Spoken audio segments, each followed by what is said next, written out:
সবাইকে ওয়েলকাম। বিয়েতে কতটা মজা করলাম, কি কি খাওয়া দাওয়া করলাম সেটা তোমাদের সাথে আজকে শেয়ার করবো। হ্যালো সবাইকে, আসসালামু আলাইকুম। কি অবস্থা তোমাদের, কেমন আছো সবাই? আমিও খুবই ভালো আছি। তো গতকালকে আমি তোমাদের সাথে হলুদের ব্লগটা শেয়ার করছিলাম, যারা যারা এখন পর্যন্ত দেখো নাই দেখে আসতে পারো, মোশনতে আপলোড করা আছে। তো আজকে বিয়ের ব্লগ, একদম সকাল থেকে স্টার্ট করলাম। সকাল সকালই দেখতেছো যে আমরা ব্যাগপত্র নিয়ে কোথাও একটা যাইতেছি। মূলত আমরা হলুদের দিন বিয়ে বাড়িতে জায়গা না পাওয়ার কারণে আমার ছোট চাচিদের বাবার বাসায় আর কি আমরা আসছিলাম, আমি, তোমাদের ভাই আর আমার বোনেরা। তো এখানেই ছিলাম। আর সকাল সকাল একদম উঠে আসছি, কারণ বিয়ে বাড়ির খিচুড়িটা আমার সবচাইতে বেশি পছন্দ, কেন যেন অনেক বেশি মজা হয়। তো আসার পরে এখন গরম গরম খিচুড়ি খাবো। এই কারণে রাত্রে ঘুম তো হয়নি, বিয়ে বাড়িতে কখনো ঘুম হয় না, যদিও আমরা প্রায় 1:30 দিকে ঘুমাইতে গেছিলাম, কিন্তু ঘুমাইতে পারিনি। নতুন জায়গা, সবকিছু মিলে ঘুমটা আসলে হয়ে ওঠে না। তো যাই হোক, একদম ঘুমিয়ে একটা রাত কাটানোর পরে সকাল সকালই ঘুম থেকে উঠতে হয়, কারণ আর যাই হোক, বিয়ে বাড়ির খিচুড়িটা মিস করা যাবে না। আর এদিকে তোমাদের ভাইয়া এই সমস্ত রান্না বান্নার ভিডিওস গুলা নিতেছিল, কি কি রান্না বান্না হয়েছে তোমরা এখানে দেখতেই পারতেছো। সবাই রান্না বান্নার প্রস্তুতি নিতেছিল। আর ওই পাশ থেকে আমি রেডি হচ্ছিলাম, কারণ একটু জলদি জলদি রেডি হবো চিন্তা ভাবনা করছিলাম। যেহেতু বিয়ে বাড়ি, সেক্ষেত্রে অনেক মেহমান আসার একটা ব্যাপার থাকে, তো এই জন্য চিন্তা করলাম যে জলদি জলদি রেডি হয়ে যাবো। আর রেডি হওয়ার পরে আমার নানা ভাইকে দেখাইতে গেছিলাম যে আমাকে কেমন লাগতেছে। যদিও নানা ভাই ডাক দিছিল, আর এটা তোমাদের ভাইয়া একদম, আমি জানতাম না এই ফুটেজটা নিছে। আর আমি একটু বলি, এই নানা ভাই আমার সবচাইতে পছন্দের নানা ভাই। মানে ছোটবেলা থেকে এত বেশি স্মৃতি আছে এই নানা ভাইয়ের সাথে আমার, যেগুলা বলতে গেলে কখনো শেষ হবে না। তবে এতটুকুই বললাম যে আমার অনেক পছন্দের নানা ভাই সে। কখনো যদি সময় সুযোগ হয় তো তারে নিয়ে কিছু বলবো তোমাদের সাথে। আর এদিকে স্টেজটা তোমরা দেখো কতটা সুন্দর লাগতেছিল। মানে এটা খাওয়া দাওয়ার আগে যে সবকিছু ডেকোরেশন করে রাখছিল, সেটাই একটা ফুটেজ নিয়েছে তোমাদের ভাইয়া, খুবই সুন্দর লাগতেছিল আসলে।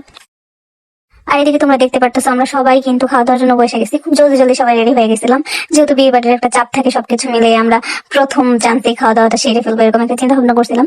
আমি ছবি টবি তুলবো সামনেই, মানে পাশেই অনেক সুন্দর সুন্দর সরিষা ফুল ছিল। তো সেক্ষেত্রে এটাই চিন্তা করছিলাম যে জলদি জলদি খাওয়া দাওয়া শেষে আমি ছবি ভিডিওস করতে যাবো, এরকম একটা ইন্টেনশন। এই জন্য প্রথমে খাওয়া দাওয়া করতে বসে যাই। আর এদিকে বলে রাখি যে খাবারের মেনুতে কি কি ছিল। সচরাচর বিয়ে বাড়িতে যেরকম খাওয়া দাওয়া থাকে সেরকমই, মানে যেমন পোলাও, রোস্ট, ফ্রাই, তারপর গরুর মাংস, মুরগির মাংস, সবকিছুই ছিল। আর বরযাত্রীদের জন্য তো আলাদা স্পেশাল কিছু থাকে মুন্সিগঞ্জের বিয়েতে, তোমরা সবাই জানো সেটা।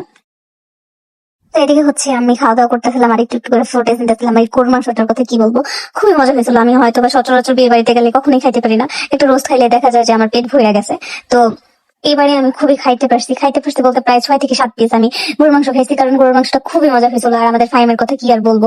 এদিকে ফুপ্পিকে দেখো, ফুপ্পিও খাওয়াটা মানে হাড্ডি ছাড়তেছিল না। আমি একটা রিলস দিচ্ছি তোমাদেরকে, দেখো। তো আমরা সবাই একসাথে আর কি খাইতে বসছিলাম, যদি আমাদের পরিবারের সবাই কিন্তু একসাথে আমাদের জায়গা হয় না, তাও পাশাপাশি টেবিলে আমরা সবাই বসছিলাম। আর খাওয়া দাওয়া শেষে এই পাশটাতে আমরা একটু মানে হাঁটাহাঁটি করার জন্য আসছিলাম। আর এই পাশে আইসেই দেখি যে এত বড় একটা বড়ই গাছ, যেখানে অনেক মজার মজার বড়ই আর কি ঝুল আছে। আর আমাদের বাসার সবাই এখান থেকে বড়ই টড়ি পারতেছিল একসাথে।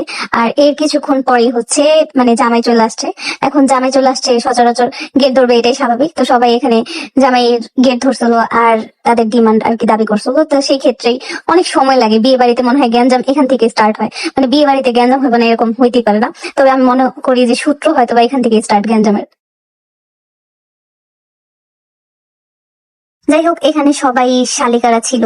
আর তো শালিকাদের যে ডিমান্ড সেটাই এখানে ফুলফিল করতেছিল না আমি বুঝতেছিলাম না। আমি তোমাদের ভাইয়া একটু লেট করে এখানে যাই। তো সবশেষে এখানে জামাইকে ছাড়ার পালা। আর পোলাপেন গুলা কি করে আমি বুঝি না, এখানে স্প্রে ট্রে দিয়ে সবাই ভূত বানাই দিতেছিল। বাচ্চারা এত সুন্দর করে মেকআপ টেকআপ করে আসছে, ভাই কি বলবো, একবারে ভূত হয়ে যায়। এগুলা কেন করে আমি নিজেও বুঝি না।